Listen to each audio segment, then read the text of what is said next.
Hello guys, welcome back my YouTube channel. Hari ini kita akan bahas mengenai pemasaran. Jadi, stay tune ya.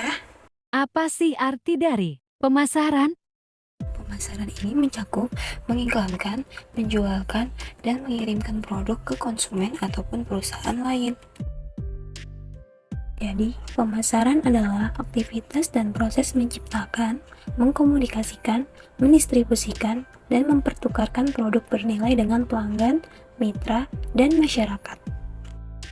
Tujuannya untuk mempromosikan produk atau jasa yang dimiliki perusahaan tersebut.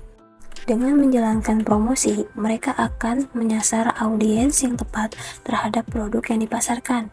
Biasanya, mereka juga menggait selebriti ataupun siapapun yang terkenal untuk mempromosikan produknya.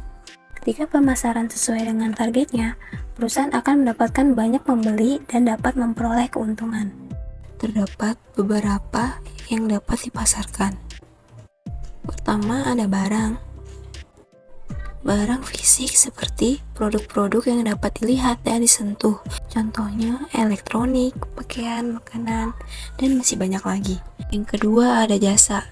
Ketika perekonomian berkembang, aktivitas ekonomi semakin fokus pada produksi jasa, meliputi perawatan kesehatan, perbankan, transportasi, dan pendidikan. Yang ketiga acara. Nah, pemasar dapat mempromosikan acaranya seperti acara pertunjukan seni, konser musik, ataupun ulang tahun perusahaan. Yang keempat ada orang. Orang dapat menjadi bagian besar dari pemasaran.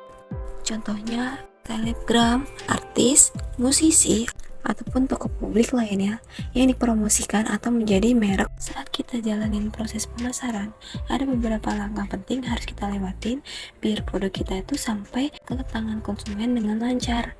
Pertama, ada riset pasar. Pada saat ini, penjual memperoleh pemahaman mendalam tentang kondisi pasar, pelanggan, atau konsumen, serta tingkat kepuasan yang diharapkan. Kedua, membuat strategi pemasaran. Dalam strategi ini mencangkup bagaimana produk akan dipasarkan dan bagaimana dapat mencapai target pasar. Ketiga, lakukan strategi pemasaran ini. Semua persiapan harus siap dan lakukan sesuai rencana. Hal ini melibatkan produksi barang atau layanan dan distribusi kepada konsumen. Yang keempat, pantau dan kontrol kinerja. Tim harus memastikan bahwa strategi pemasaran dapat berjalan sesuai rencana. Jika ada perubahan ataupun hambatan, tindakan perbaikan harus diambil. Next, teknik analisis pemasaran adalah analisis SWOT. SWOT terdiri dari strengths, weakness, opportunities, dan threats. Analisis SWOT membantu perusahaan dalam merumuskan strategi yang lebih baik dengan memanfaatkan kekuatan internal dan merespon ancaman serta peluang eksternal. Kita bisa lihat pada restoran McDonald. Restoran ini mempunyai rasa dan kualitas produk mereka yang selalu konsisten, maka konsumen yang datang pada restoran tersebut akan mendapatkan pengalaman yang sama setiap lokasi yang berbeda pada restoran McDonald. Menu-menu yang ditawarkan juga berbagai pilihan dengan harga yang sangat ekonomis. McDonald ini juga membuka cabang-cabang mereka di sekitar area yang sering dikunjungi seperti pusat perbelanjaan, pusat kota, ataupun dekat dengan jalan raya. Promosi yang gencar dilakukan oleh McDonald adalah memasang spanduk ataupun iklan di televisi.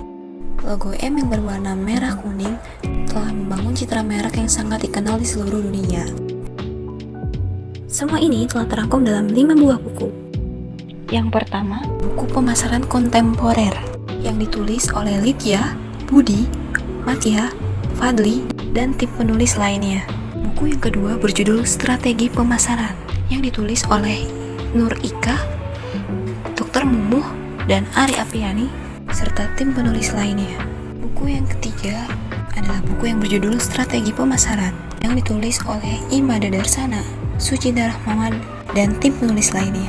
Buku yang keempat adalah buku yang berjudul Manajemen Pemasaran, Konsep Dasar dan Ruang Lingkup. Buku ini ditulis oleh Dr. Andian Pradipta Utama. Akhir adalah buku yang berjudul Konsep dan Strategi Pemasaran yang ditulis oleh Dr. Haji Muhammad Yusuf Saleh dan Dr. Mia Said. Oke guys, sampai sini dulu ya kita tentang pemasaran. See you next week. Dadah! Thanks for watching.